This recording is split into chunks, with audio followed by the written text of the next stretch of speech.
Baik, bismillahirrahmanirrahim. Assalamualaikum warahmatullahi wabarakatuh. Dalam video kali ini, Abi akan berbicara mengenai Islam dan sains.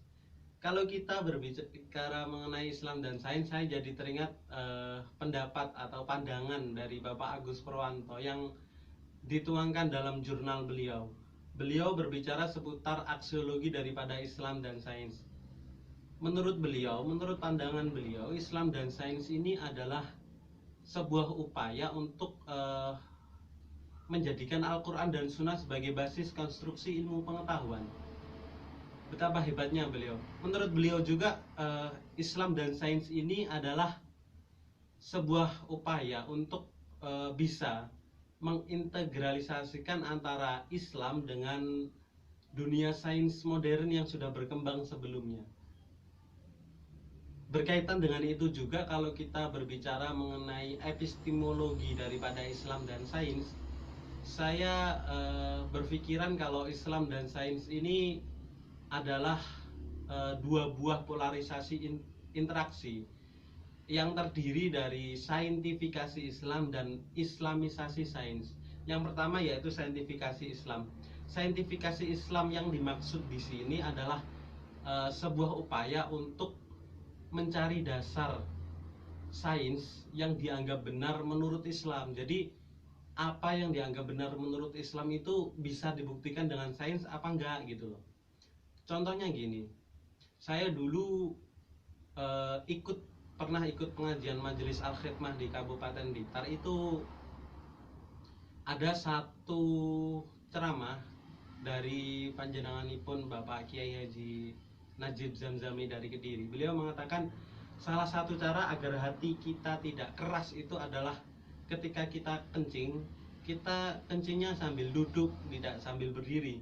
Nah, ternyata setelah saya cari, setelah saya browsing, apa yang dikatakan oleh panjenenganipun Kiai Haji Najib Zamzami itu benar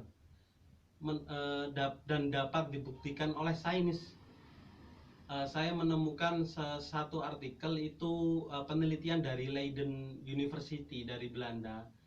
Itu mereka mengumpulkan 14 penelitian yang berhubungan dengan kencing sambil berdiri ini, dan berhasil membuat kesimpulan bahwasanya kencing sambil duduk itu memang bisa menuntaskan air kencing sehingga nggak ada sisa sama sekali. Maka dari itu kesimpulan intinya menurut Leiden University, kencing sambil duduk itu lebih baik daripada kencing sambil berdiri, karena ketika kita duduk atau jongkok, tulang paha sebelah kiri dan kanan itu merenggang. Jadi dalam hal ini tidak ada himpitan sama sekali. Nah, inilah yang dinamakan dengan saintifikasi Islam. Inilah yang kebanyakan dilakukan oleh umat Islam zaman sekarang. Dan polarisasi internal, kita kembali lagi, polarisasi interaksi yang kedua itu adalah islamisasi sains. Kalau ini kebalikannya. Yang dimaksud islamisasi sains di sini adalah kita mengislamkan ilmu pengetahuan modern. Jadi sains atau sesuatu yang ditemukan atau ilmu pengetahuan sains itu kita coba cari dasarnya dalam Islam. Apakah sains ini sesuai dengan kaidah-kaidah keislaman, seperti itu. Contohnya gini, dulu ketika perkuliahan Islam dan sains itu ada yang namanya ilmu embriologi, awal penciptaan alam semesta. Dalam perkuliahan itu dibahas awal penciptaan manusia itu ada awal penciptaan alam semesta. Maksud saya awal penciptaan alam semesta itu ada satu teori, yaitu teori Big Bang. Teori Big Bang ini adalah sebuah teori yang mengawali penciptaan alam semesta, dan ternyata teori tersebut itu sesuai dengan Quran surat Al-Baqarah ayat 117. Jadi itulah yang dinamakan dengan islamisasi sains. Jadi ada dua polarisasi internal. Yang pertama saintifikasi Islam, dan yang kedua islamisasi sains, ya seperti itu. Nah, selanjutnya kita akan berbicara mengenai sejarah penciptaan Nabi Adam. Tapi sebelum kita masuk ke sejarah penciptaan Nabi Adam, banyak sekali pertanyaan atau hal yang mengganjal khususnya di benak saya mengenai hubungan antara Nabi Adam dengan teori evolusi yang dicetuskan oleh Charles Darwin. Apakah Nabi Adam dan teori evolusi itu berasal dari belahan bumi yang sama atau bagaimana? Kalau di Islam manusia pertama itu Nabi Adam, kalau menurut teori evolusi itu ternyata manusia itu berasal dari evolusi sebuah kera. Dan itu dibuktikan dengan manusia-manusia prasejarah, cagar budaya dan lain sebagainya. Yang benar itu yang seperti apa? Untuk menjawabnya, ilmu pengetahuan itu masih kelimpungan. Hal ini dinamakan dengan missing link.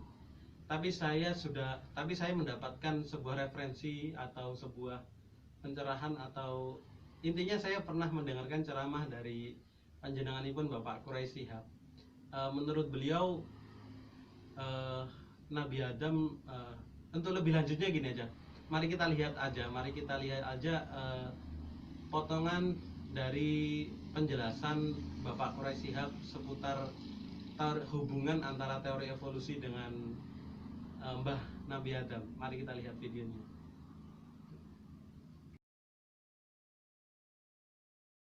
Al-Quran ada menceritakan tentang kejadian manusia.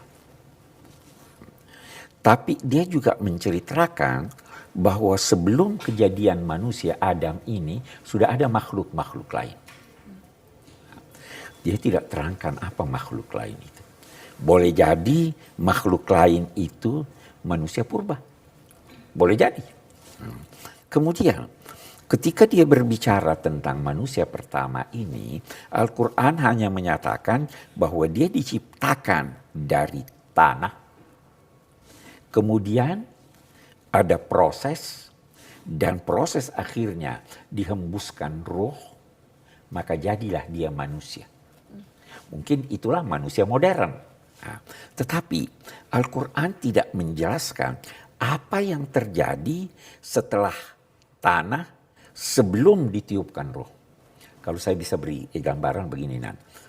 Kita punya alfabet A sampai Z. Saya sebut A, mulanya A, akhirnya Z. Ada enggak antara A dan Z? Banyak. Banyak. Al-Quran hanya menceritakan A dari tanah dan menceritakan Z dihembuskan dari ini. Jadi boleh jadi ada proses di sini. Nah, Al-Quran tidak menjelaskan hal ini. Karena itu ada orang berkata begini, apa memang benar itu teori Darwin atau New Darwinisme? Kita katakan Islam tidak membahas itu bidang ilmu. Kalau ilmu bisa membuktikannya, maka dia tidak bertentangan dengan Al-Quran. Karena Al-Quran hanya berkata dari tanah akhirnya Ditiupkan roh menjadi Adam. Ya kan? Itu bidang ilmu. Jadi tolaklah dia atas nama ilmu atau terimalah dia atas nama ilmu. Jangan libatkan Islam Al-Quran di sini. Al-Quran hanya berkata A dan Z. Jadi bisa saja orang percaya teori Darwin tetapi juga percaya Banyak dari ulama Islam yang percaya itu. Dan membenarkan itu. Ibnu Khaldun salah seorang yang menyebut tentang hal itu. Bahwa ada proses dari kejadian manusia ini. Sampai dia mencapai apa yang diistilahkannya alamul qirada. Tapi orang secara tulis dia kira alamul qudrah. Ada yang bilang alamul qirada itu banyak. Jadi banyak yang itu. Tapi dia tidak atasnamakan Al-Quran. Dia atasnamakan penelitian. Kita juga begitu. Kita tidak wajar menolak teori Darwin atas nama Al-Quran. Tapi silahkan tolak atas nama ilmu pengetahuan. Jangan juga menerimanya atas nama Al-Quran. Silahkan terima atas dasar ilmu pengetahuan. Oke, Nanda bisa menjawab ya.